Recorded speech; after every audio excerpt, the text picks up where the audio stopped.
This is a documented reconstruction of real historical events, built from verified records, scientific data, and historical accounts. To understand what happened, we must first understand how it unfolded. What follows is history reconstructed. This night, a human error, a design flaw, and a nuclear reactor pushed beyond its limits would trigger one of the most catastrophic disasters in history. It began quietly, a normal night shift at the Chernobyl nuclear power plant. Reactor 4 was being prepared for a low-power safety test, a routine procedure on paper. Inside the control room, systems appeared stable. Indicator panels were green. Everything looked under control. But beneath that calm surface, a hidden instability was building. Power levels were reduced. This step required precision and strict timing. But during the procedure, a chain of operational delays began to unfold. The reactor was pushed into an unstable operating zone. Engineers began to notice something unusual. The system was not responding as expected. But by then, the process had already been delayed in a critical way. There was a fundamental flaw in the reactor's design. Under certain conditions, when power levels dropped, reactivity could actually increase. In other words, instead of stabilizing the reaction, the system could accelerate it. And that night, that is exactly what happened. Power began to rise, slowly at first, then faster. Control room alarms started to activate. Operators attempted to insert the control rods, but this action did not stabilize the reactor. It made the situation worse. The system was now moving beyond human control. Power surged sharply. The reactor had entered a physically unstable state. Pressure inside the core began to rise rapidly. Then it happened. A massive structural vibration shook the unit. The reactor's upper structure began to fail. Under internal pressure, thousands of tons of steel and concrete shifted violently. And then, a sudden steam explosion tore through the core. But that was only the beginning. A second, far more destructive energy release followed almost immediately. Reactor 4 was destroyed. The containment structure collapsed, and the core was exposed. This was no longer a technical malfunction. It had become a nuclear disaster in progress. Plant personnel initially believed it was a steam explosion or a rooftop fire. Firefighters were called with a simple report: there is a fire on the roof of Reactor 4. But no one understood what they were really walking into. The city of Pripyat was still asleep. Quiet streets, normal night. But above the horizon, an unusual glow had begun to appear. No one yet understood what it meant, because the real disaster had only just begun. The explosion did not end the danger, it revealed it. Inside Reactor 4, the core was no longer contained. Graphite blocks were exposed, fuel channels were broken open, and radioactive material was now directly interacting with the air. At first, the scale of the disaster was not understood. From a distance, it looked like a fire. A bright glow rising from the reactor building, flickering light against the night sky. Firefighters were dispatched immediately. They were told there was a rooftop fire. No one told them they were approaching a destroyed nuclear core. The first fire crews arrived within minutes. They saw flames on the roof. They saw debris scattered around the structure, and they began to act like it was a normal industrial fire. They had no protective awareness of radiation, No specialized equipment for nuclear exposure, only water hoses and basic gear. They climbed toward the burning reactor. They stood directly on top of the destroyed core. At that moment, invisible radiation was already passing through their bodies, but nothing felt wrong. There was no smell, no immediate pain, no visible warning, only fire. Inside the reactor building, graphite was burning. This was not a typical fire. Graphite burns at extremely high temperatures, and it produces radiation exposure as it burns. But the firefighters did not know this. They continued to fight the fire. Water was sprayed onto the reactor structure, but the core was not a normal fire source. It was a broken nuclear system, still unstable, still active in parts. Above them, the sky began to change. A strange blue glow appeared over the reactor. Later, this would be understood as ionized air caused by extreme radiation, but in that moment it was simply observed, not understood. Inside the control room, confusion spread. Reports were unclear. Some believed it was a simple fire, others suspected a serious reactor failure but had no confirmation. The real truth was still hidden. The plant had lost control without fully realizing it, and outside the plant, Pripyat remained asleep. Families were inside their apartments, children were in their beds, windows were open, because the night was warm, and slowly, unknowingly, radiation began to spread through the environment. The disaster was no longer contained. It was now moving outward, invisible, silent, and unstoppable. For hours, the outside world remained unaware of the true scale of the disaster. Inside the control systems, confusion continued. Initial reports still described the situation as a localized fire, but radiation was already spreading far beyond the reactor building, invisible, silent, uncontrolled. At 1:28, the first official acknowledgement of a serious reactor accident began to form internally, but even then, the information was incomplete. Soviet protocols for nuclear emergencies were slow and fragmented. There was no immediate public alarm, no evacuation order for the city. Pripyat continued its normal life. At the power plant, the situation was becoming increasingly unstable. Firefighters were still on the roof of Reactor 4. They were working directly in a high radiation field without understanding it. Some began to feel immediate physical effects, dizziness, metallic taste, sudden weakness. But these symptoms were not yet connected to radiation exposure. Inside the control room, senior engineers began to realize something far worse. This was not a fire. This was a reactor core destruction event. Emergency communications were attempted, but the Soviet chain of command required confirmation before large-scale action. That delay would prove critical. Meanwhile, radiation levels around the reactor continued to rise, and debris from the core continued to emit energy into the environment. At approximately 2 o'clock, helicopters were requested. The initial plan was simple: drop materials onto the reactor to suppress the fire. Sand, lead, boron compounds, anything that could reduce the reaction.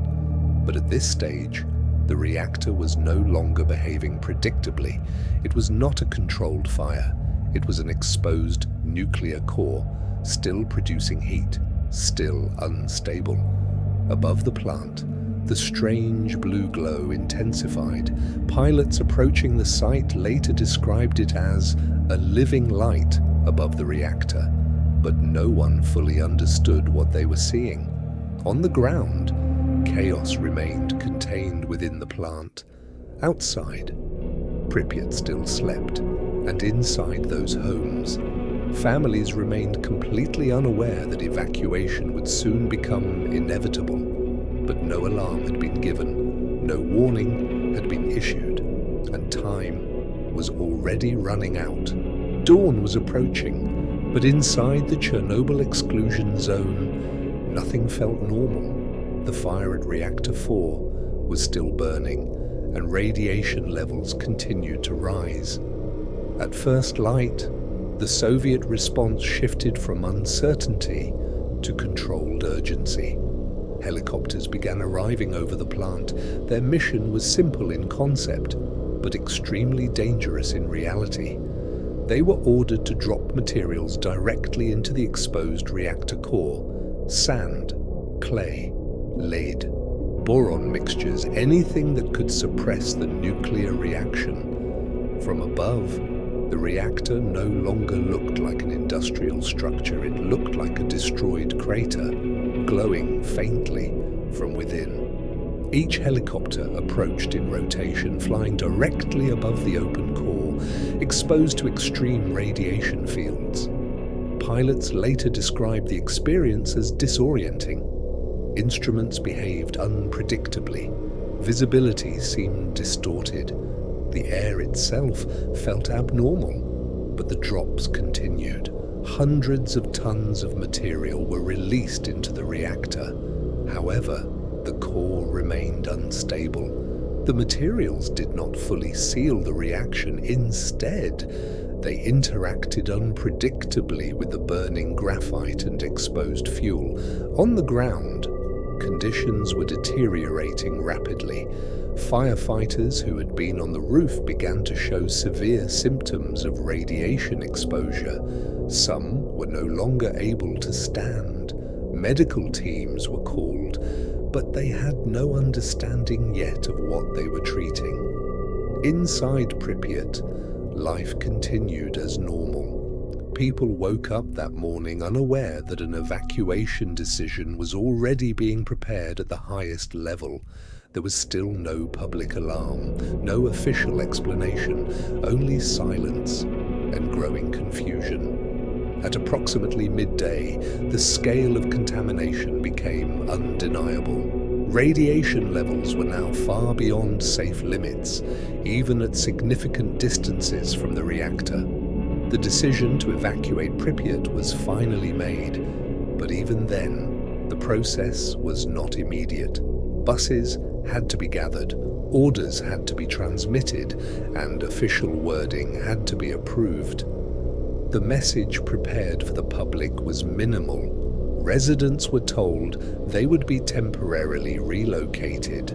They were told they could return in a few days. They were not told the full truth. Not yet. The evacuation order was not announced publicly at first. It was distributed internally through administrative channels under strict control. By the time buses were mobilized, radiation had already spread across parts of the city. But Pripyat remained unaware.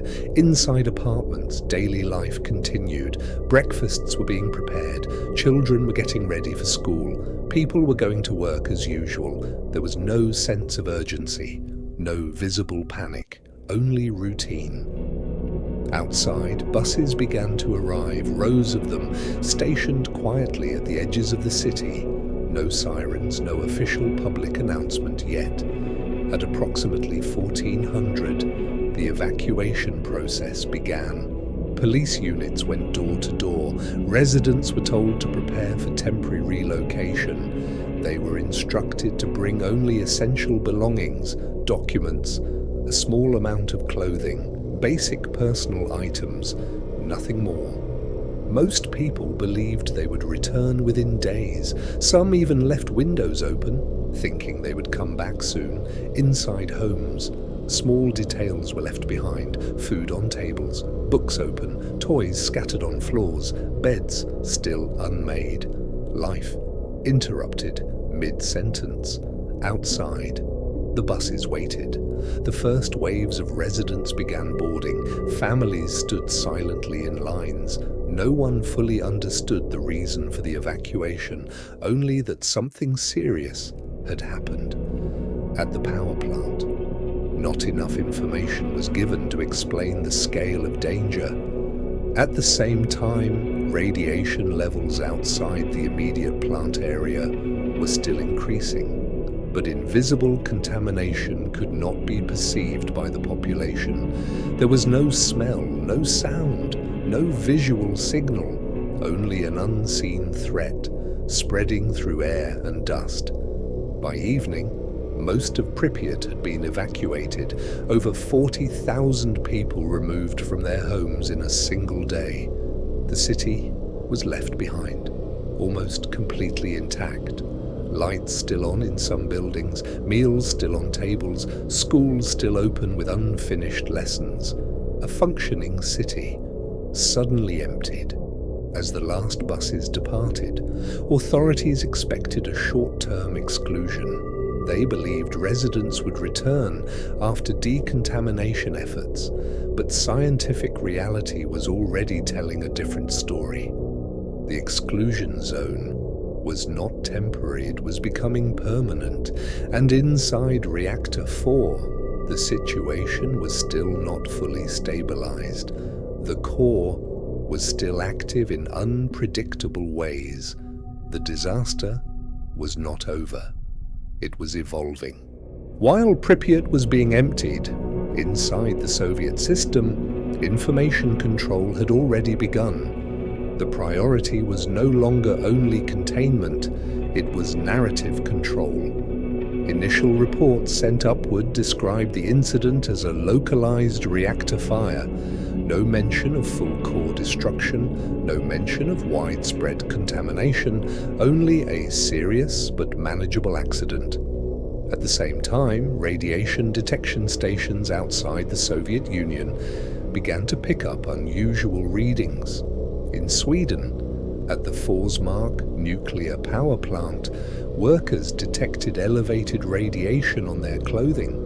At first, they suspected a local leak, but their own facility was clean. The radiation was coming from outside the country.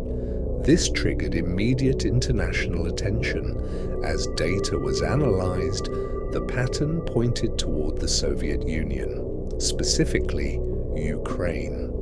Soviet authorities were then forced into a controlled disclosure process. But even then, information remained limited.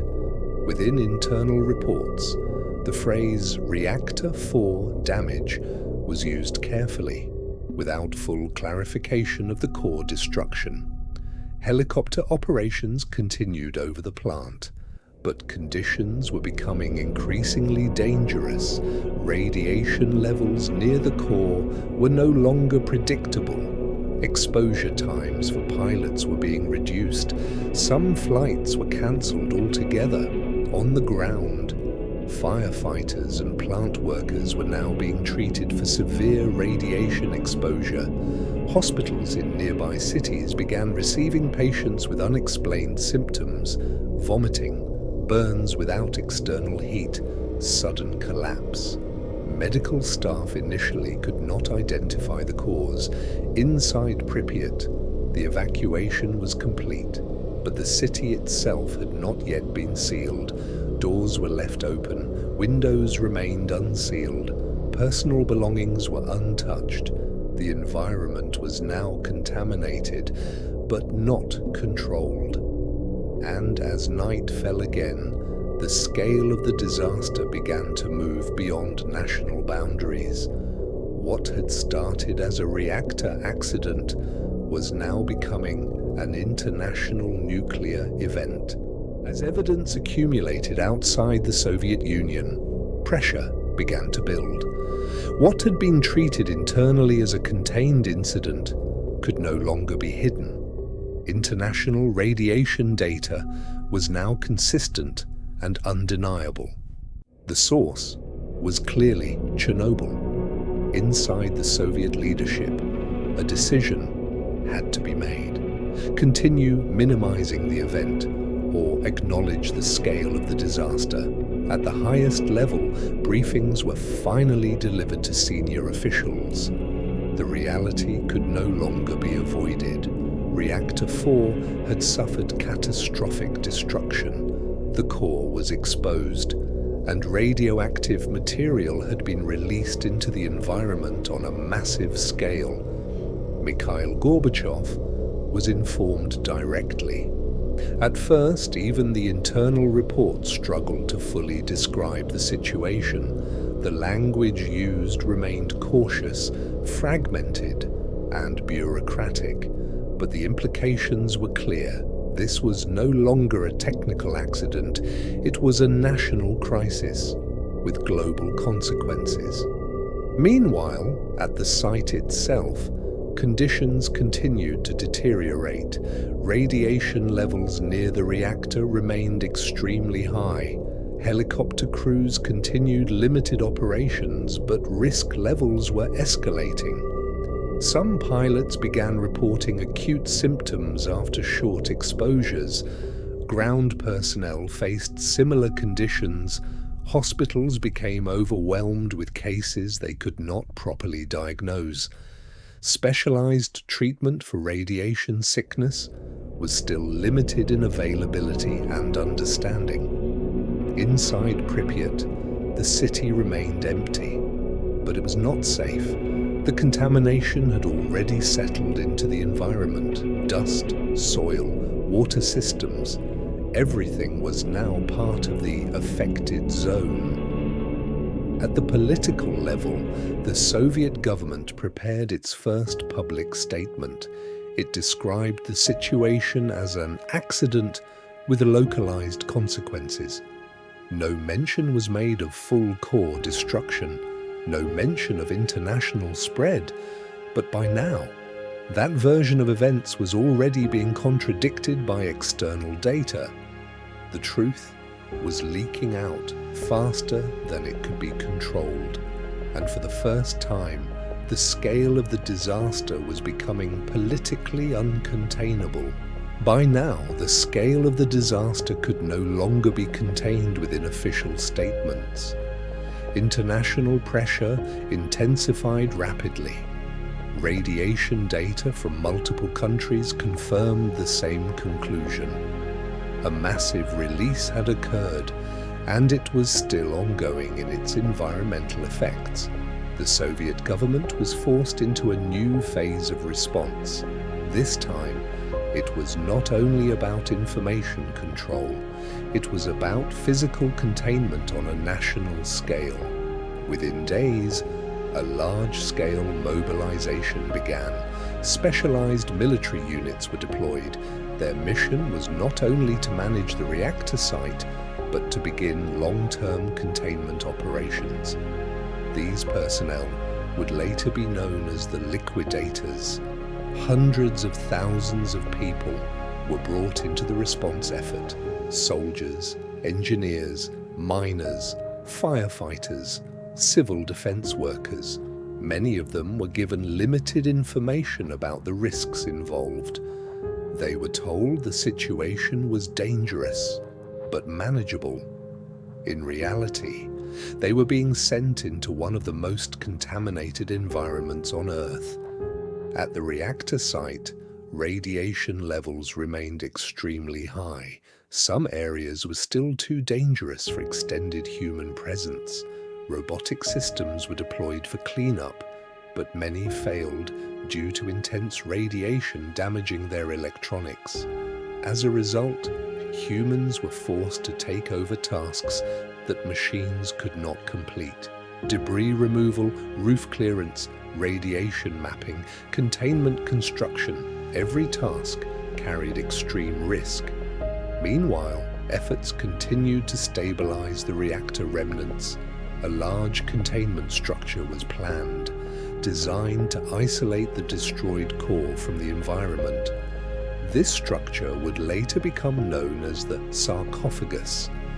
Its construction required continuous exposure to hazardous conditions. Workers rotated in short intervals to limit radiation dose, but even with strict limits, exposure accumulated rapidly. At the political level, the Soviet Union finally acknowledged the severity of the accident. However, the language remained carefully controlled. The word disaster was still used sparingly. Public messaging focused on reassurance rather than full disclosure. But internationally, the narrative had already shifted. Chernobyl was no longer viewed as an isolated incident. It was now recognized as a global nuclear event. And inside the exclusion zone, the work had only just begun.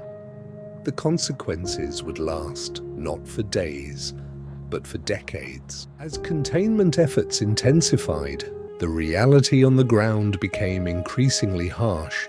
The destroyed reactor was still emitting dangerous levels of radiation. And yet, work continued. The construction of the sarcophagus began in urgent conditions. The goal was simple in theory: to isolate the destroyed core from the environment. In practice, it was one of the most dangerous engineering projects ever attempted. Heavy machinery was brought into the exclusion zone: concrete, steel, special shielding materials.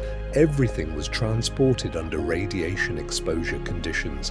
Workers operated in short shifts, often only minutes at a time in high-risk areas. Time inside the most contaminated zones was strictly controlled. Even small delays increased cumulative exposure significantly. Above the reactor site, helicopters still monitored radiation and structural stability. The airspace remained hazardous. Inside the ruins of Reactor 4, conditions were still unstable. Debris continued to emit radiation. Certain hotspots were so intense that exposure limits were reached within seconds. In those areas, human presence was only possible for extremely brief operations. The workers performing these tasks became known collectively as liquidators. They came from across the Soviet Union. Many had no prior experience with nuclear environments. They were trained rapidly, often under pressure, and deployed immediately. The psychological burden was severe. They were aware the situation was dangerous, but the full scale was rarely explained. Some were sent onto the roof of Reactor 3 to remove highly radioactive fragments manually. Each worker had a strict time limit. When the limit was reached, they were ordered to leave immediately. Regardless of task completion, rotation was constant, exposure was cumulative, and the long-term consequences were unknown at the time. Meanwhile, the sarcophagus structure slowly took shape. It was designed as a massive concrete and steel enclosure, built to seal the destroyed reactor and prevent further release of radioactive material. But even as construction progressed, engineers understood a critical truth. The structure would not eliminate the danger. It would only contain it. Inside the exclusion zone, entire areas were now permanently uninhabitable. Equipment became contaminated upon contact. Soil and debris had to be treated as radioactive material. Even air movement within certain zones carried measurable risk. Despite these conditions, progress continued, because stopping was not an option. At the same time, international awareness of Chernobyl's long-term impact was growing. The event was now being studied as a defining moment in nuclear safety history. But on the ground, for those working in the zone, it was not history. It was survival. And the work was far from over. As the sarcophagus slowly took shape, the most dangerous phase of the immediate crisis began to stabilize. But stabilization did not mean safety. It only meant containment inside the structure. Reactor 4 remained a source of long-term radiation, not active in the traditional sense, but still dangerous, still unstable in its remnants. The exclusion zone was now officially established.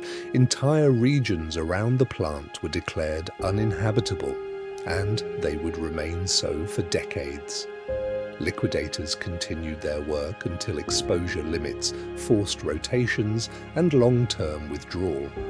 Many would carry the consequences of that exposure for the rest of their lives. The world slowly began to understand the true scale of what had happened. Chernobyl was no longer just a Soviet incident. It had become a global reference point for nuclear risk, safety, and human error. But inside the zone itself, silence replaced urgency. Buildings stood empty. Nature began to reclaim the abandoned city, and Pripyat remained frozen in time. What had once been a modern city was now a controlled exclusion zone. Over the following years, containment efforts would continue. Additional structures, monitoring systems, and long-term environmental management strategies would be developed, but the event itself could not be reversed, only contained and remembered. Now, before this story ends completely, there is something important to understand. You are safe. Everything you have just heard belongs to the past, a controlled zone, and a historical event that is now fully documented and studied. There is no ongoing danger to you from this event, only knowledge, only history and perspective. Take a moment and let that settle, because understanding disasters like this is not about fear. It is about awareness and making sure it never happens the same way again.